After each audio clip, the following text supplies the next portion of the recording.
welcome to Tyra Mini Reads, Reviews, Discusses, Monologues about everything and anything, and that's on period.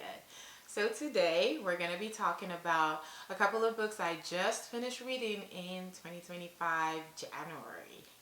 Yes. I have been very, I guess I just had really good finds that I've been reading, and without any much drum roll please, I'm gonna start with the first one, which is I hope this finds you well. Oh, I hope this finds you well, this video, this, my smiley sunny countenance.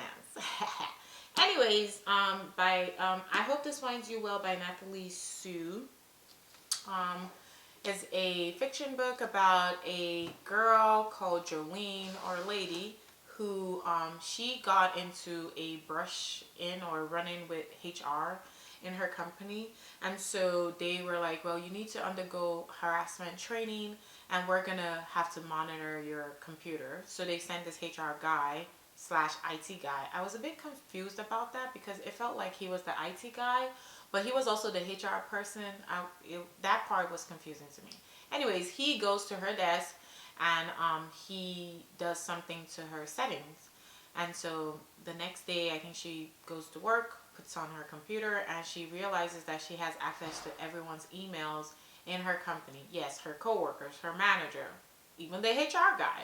And so she then goes on to make one bad decision after the other, and it kind of snowballs into a very like fire dumpster kind of ending for her. I mean, in the book. But then she hits rock's bottom, but then she scales it, and she perseveres and endures, and she becomes a better version of herself. So this book reminds me of Sophie Kinsella books. She read like the Shopaholic series. I mean, she wrote the Shopaholic series. She had this one character that was addicted to shopping. It's kind of like this one where the characters consistently make bad decisions, and for the life of me, I really couldn't figure out why someone would do that. Like, if I'm putting myself, like, I work in an office and someone does something to my computer and I realize that I have access to see people's emails, I would immediately like raise my hand up. I mean, she did, but she didn't pursue it.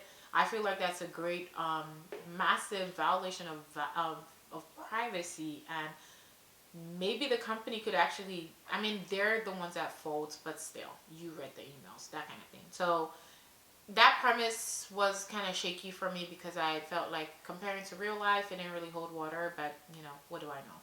But it was a good read, short, straight to the point. I laughed here and there. I mean, it's rated like a 2.5 on my Goodreads. It was a good book. Not sure if this was a debut for the author, but yeah. Oh, actually it was. So it was a really good book. It was good for what it was. Short, sweet. Kind of gave me that Sophie Kinsella book, kind of shopaholic vibes, and also it's just people doing bad things. No, people making wrong choices, and then rising up from what would be a rock bottom, but due to their choices. I have to say that because it's different if you hit rock bottom because of life be lifing against you. So quick, straight to the point. I loved it. Check it out if you want. Next book I read, and you can see it already, is Divine Rival. So I don't like hyped books, but baby, let me tell you that I read this book from the first sentence and I was hooked. I think I started it like Saturday and I was done on Sunday. I was like, where's the second book? Let me at them. So this book follows Iris and Roman, who are rivals at a newspaper company. They are vying for the same job, which is going to be lead columnist. And so obviously there's like bad blood between them. And then Iris, she's there's like a war going on, and so her brother signed up to go for the war, and then she hasn't heard from him in a while. So she has this typewriter where she's like, well, she doesn't have any address to her brother in the army. She doesn't know his and I'm not familiar with the terms, like his his group, his how do you call it? Like his platoon. Yes, light bulb. So his platoon and all of that. So she was like, well, I'll just write a letter, just to pour out my feelings. So she did on this typewriter that was given to her by her grandmother. And then she's like, well, I'm just gonna stuff it in my wardrobe. Yeah, I don't care. Like, I know maybe one day I'll find someone to give it to. River. I think his name was River. Was it River?